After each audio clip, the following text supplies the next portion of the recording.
Our editor-in-chief, Ron Filipkowski, said the people running Donald Trump's campaign must just absolutely despise and hate him.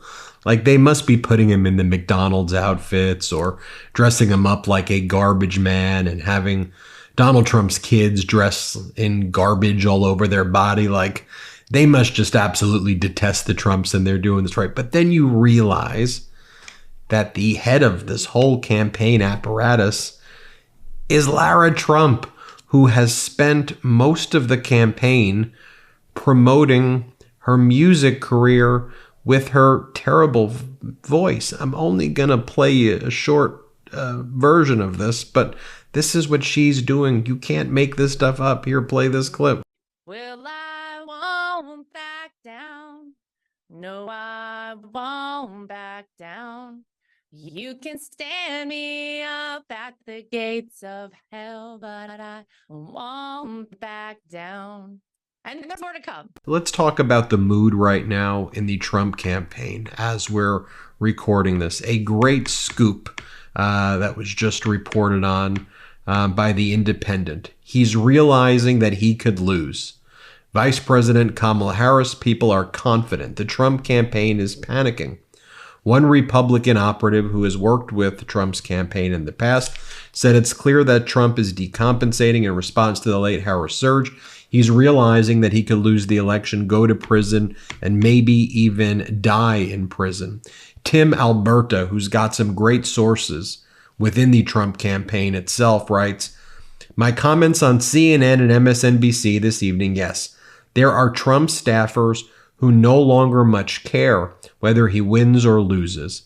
Not exactly breaking news. Hard to overstate how terrible morale is inside of this campaign and how much resentment is felt toward the candidate. I know. It's kind of like that poem, Something About the Snake." Remember Donald Trump talking about the snake being let in? More on that in a little bit, but just think about some of the last stuff that's been happening. I mean, Donald Trump has Megyn Kelly go on stage in his Pittsburgh speech. It's one of his closing speeches in Pittsburgh. He's got Megyn Kelly up there, and Megyn Kelly kind of like mocks him. She's like, "I was almost falling asleep here. He must have a lot of stamina that he could keep going."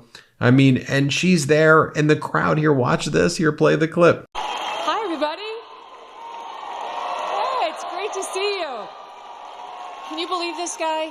Can you believe the energy and the stamina on this guy? At his age, I'm ready to go to sleep over there. He's got I mean, and by the way, when you're having issues with women voters like Donald Trump is, with all of his sicko behavior, which there's a lot of other videos where I go into it. I'm not going to do that here now. Where everybody remembers what you said to Megyn Kelly before in 2016. And for those who don't remember, here, play this clip. I don't have a lot of respect for Megyn Kelly. She's a lightweight. And, she came out there reading her little script and trying to, be tough and be sharp. And when you meet her, you realize she's not very tough and she's not very sharp. She's Zippo. Well, I just don't respect her as a journalist. I have no respect for her. I don't think she's very good. I think she's highly overrated. But when I came out there, what am I doing? I'm not getting paid for this. I go out there and, they start saying, lift up your arm if you're going to, I didn't know there'd be 24 million people. I figured, but I knew it was going to be a big crowd because I get big crowds. I get ratings. They call me the ratings machine. So I have, she gets out and she starts asking me all sorts of ridiculous questions. And, you could see there was blood coming out of her eyes, blood coming out of her wherever. Speaking of kind of Donald Trump's campaign sabotaging him and imploding from within, I don't even think Ivanka has endorsed Donald. I don't think his daughter has endorsed. Did his daughter put out a statement endorsing him? Because here's what she posted last night. She said, "This past week, I turned 43, reflecting on life's lessons. Here are some tips that I learned." And it's this heavily photoshopped photo of her. And then otherwise, she's posting photos of herself at the gym right now. So you've got that going on. You've got Lara Trump. Oh, by the way, Lara Trump's dressed up in these like big Trump fake gold necklaces. Like, how weird can you get with some of that stuff? And then you have Donald Trump's, top surrogates like MAGA Mike Johnson.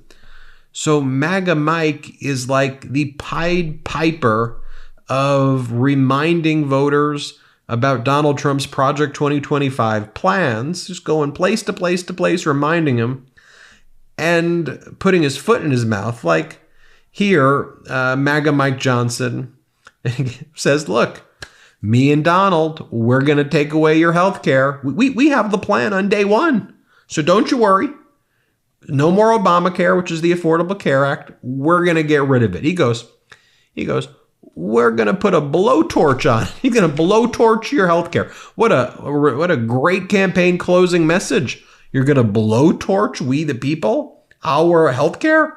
That's Donald Trump's closing message. Here's MAGA Mike. Let's play it. There's a lot of talk. I mean, healthcare reform is going to be a big part of the agenda. When I say we're going to have a very aggressive first 100 days agenda, we got a lot of things on the table.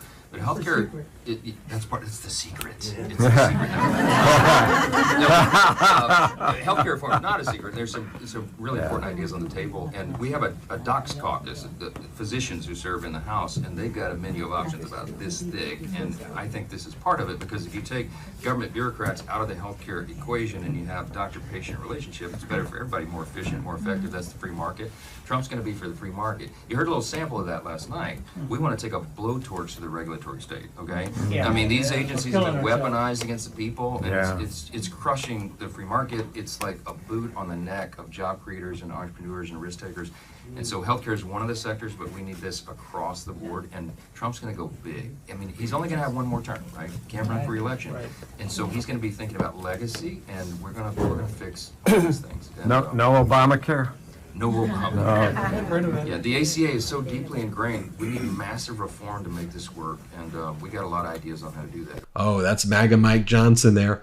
Oh, and then you have MAGA Mike Johnson at another appearance in New York, in the Syracuse area, where there's a ton of jobs as a result of the CHIPS Act, which was passed by President Biden. Then MAGA Mike goes, we're going to get rid of the CHIPS Act. So you're going to take away health care. Separately, they say they're going to get rid of our Social Security in 6 or 7 years, is what even Fox says about Trump's plan, that we'll have no Social Security. And the CHIPS Act, so you're going to just lose all these manufacturing jobs in swing states? But MAGA Mike, here, play this clip. There's a lot of talk. I mean, healthcare reform is going to be a big part of the agenda. When I say we're going to have a very aggressive first 100 days agenda, we got a lot of things on the table. But healthcare, it's the secret. It's the secret. Healthcare reform is not a secret. There's some really important ideas on the table, and we have a docs caucus, the physicians who serve in the House, and they've got a menu of options about this thick. And I think this is part of it, because if you take government bureaucrats out of the healthcare equation and you have doctor-patient relationship, it's better for everybody, more efficient, more effective. That's the free market. Trump's going to be for the free market. You heard a little sample of that last night.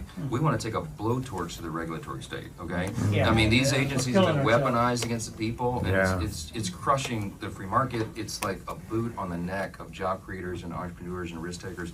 And so healthcare is one of the sectors, but we need this across the board, and Trump's going to go big. I mean, he's only going to have one more term, right? Can't run for re-election. And so he's going to be thinking about legacy, and we're going to fix all these things. And, no Obamacare? No Obamacare. Yeah, the ACA is so deeply ingrained. We need massive reform to make this work, and we got a lot of ideas on how to do that. You know, it was funny. I interviewed Jamie Harrison, the chair of the Democratic National Committee.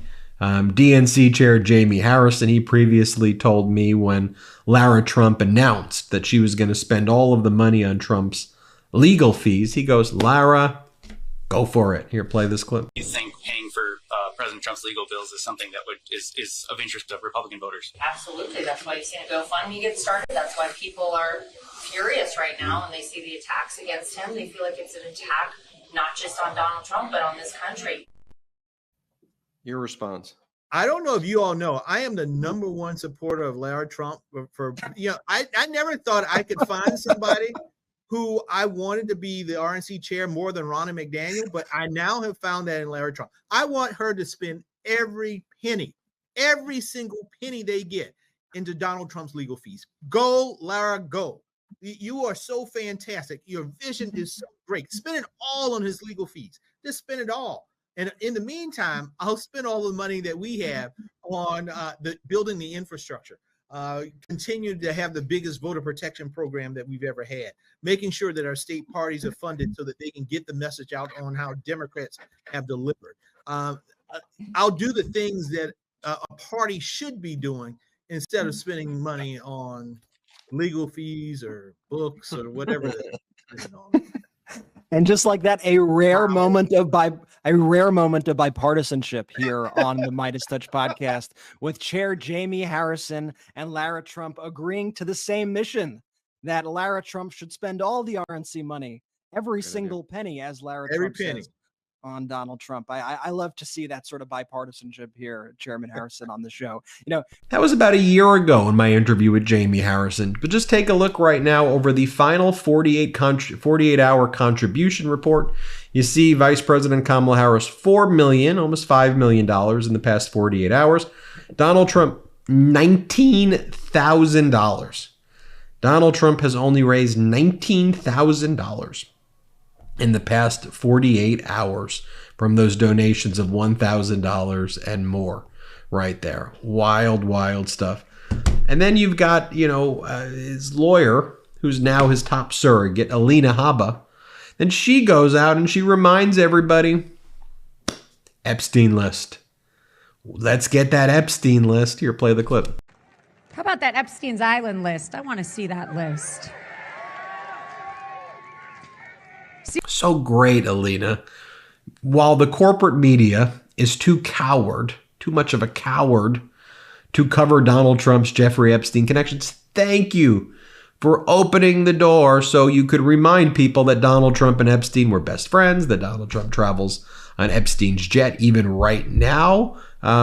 Jeffrey Epstein's old jet's used by the Trump campaign, that Donald Trump said Jeffrey Epstein's a great guy, that Epstein's on all these audio recordings that we played saying that he's close to Donald Trump and how Donald Trump would like to have sex with the wives of his best friends or his close friends, and how Trump and Melania had sex on the Lolita Express, and all the stuff that Epstein allegedly said to Michael Wolff, who reported it to the Daily Beast. But thank you for reminding of that, Alina Habba, for saying that. Thanks for that. So then you have Donald Trump dressed up in the garbage can. This is, he's obviously running this thing, but, he dresses up like a garbage man after his campaign called Puerto Rico garbage. Now you're dressed, and then they ask you the question of, well, what do you want to say about, are you going to apologize? And he's like, no, what can I tell you? I didn't even hear it. I heard it was a joke. Here, play the clip.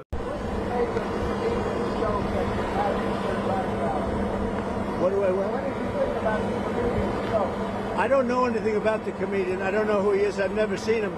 I heard he made a statement, but it was just a statement that he made. He's a comedian. What can I tell you?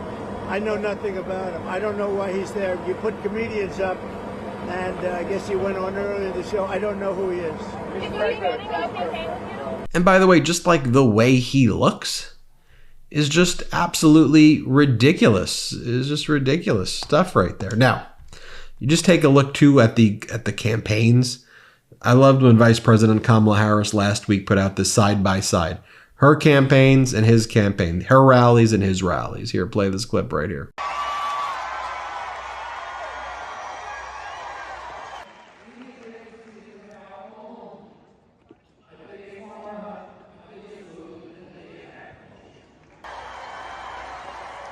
But in 2 days, we are going to take out the trash in Washington, D.C., and the trash's name is Kamala Harris.